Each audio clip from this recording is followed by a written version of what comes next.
Tom Kozelko established himself as one of Toledo's most accomplished basketball players, ranking as the second highest scorer in Toledo history with 1,561 points in just 3 varsity seasons.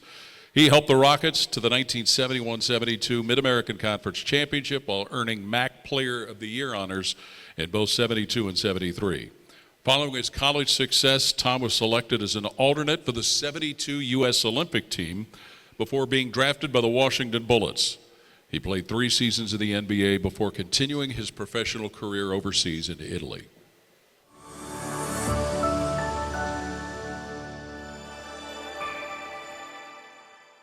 I always start with teammates.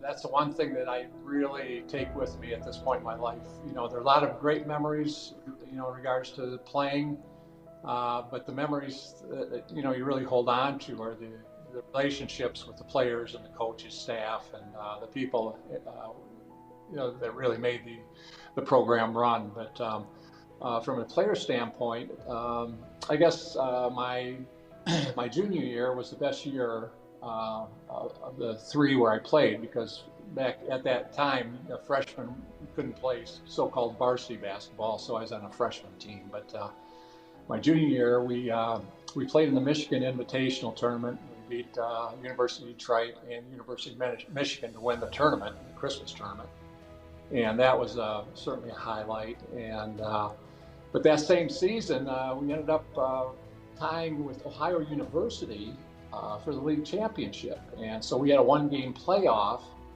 to determine who would go to the NCAA tournament. At that time, there was a 36-team bracket.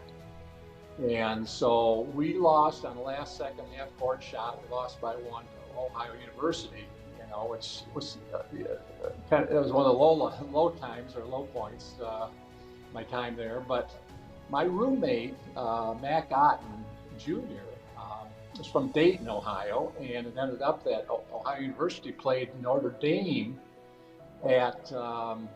in Dayton at the Dayton Arena. So we went down to watch, and that was the game where Austin Carr scored his 61 points, and it's still the all-time record for NCAA terms. So that, you know, in a way, as the bitter loss, it turned out, you know, that we got to see, you know, another side of it. So that was a highlight. But then my senior year, again, we played in the Michigan tournament, which was, we lost to Michigan the next year, but I would say those would be the highlights. And then just, you know, the games we won, you know, a lot of the non-conference games that we won. We played in the Sugar Bowl tournament my sophomore year, and down in New Orleans.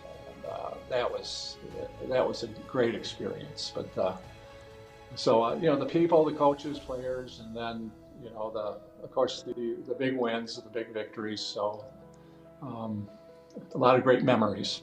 First of all, it's a tremendous honor, just like being, you know, inducted into the Ohio Basketball Hall of Fame is a great honor, and that was an honor because I've always felt that anybody that participates in a team sport that happens to win an individual award, it really, truly, to me, I look at it as a team award. You know, I my heart and mind, I share it with my teammates because of the dedication and the hard work that everybody puts in to have a successful program, the coaching staff, and it was a great honor. And not only for myself, but I feel like it's an honor for the coaching staff, the program, and definitely the teammates that, you know, we're working in practice just as hard, and, you know, that we came together as a team to have some success. So, and I always think of that as a team award.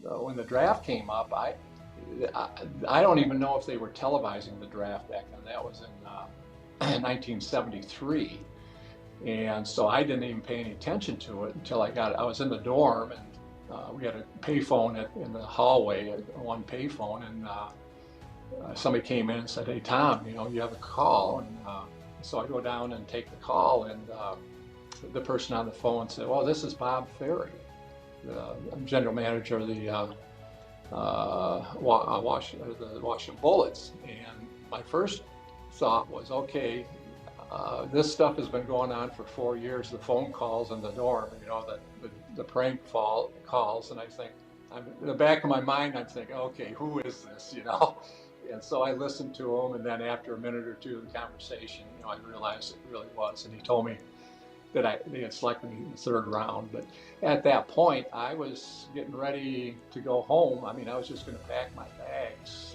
in a few weeks, or the time I had left, head back home and continue on with my life. I had no idea that I would be drafted, or even when they had the draft, I wasn't aware of it until I received a phone call. The greatest impact was obviously the first coach that in high school, Wayne Hintz, and because I would just flounder probably from that point on, and just had 3 years average high school, and then I would have been done. But he really, really made an impact in not only my basketball career, but more important in my life, and allowed me to go on to make great friendships, retain great relationships with players, and it's something you can't put a price on. It's something that's just, I value tremendously, and even now in the Hall of Fame, the tremendous honor is humbling, especially when I go on the website and I scroll down through the names of the players that are in the Hall of Fame, and I'm thinking, wow. And it's like, part of me says, oh, dude, I don't, they better take a recount on the votes. I don't know if I belong.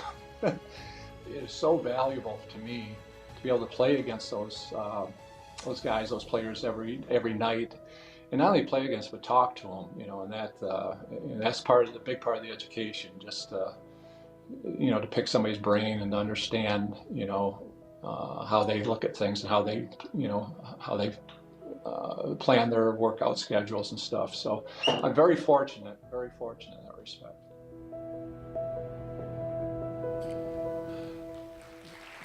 Well, as Tom Kozelko is inducted into the Basketball Hall of Fame, he is presently on an Australian cruise that he and former teammates have been planning for over a year and a half. So here to accept his honor on his behalf is Tom's good friend, Dennis Policky.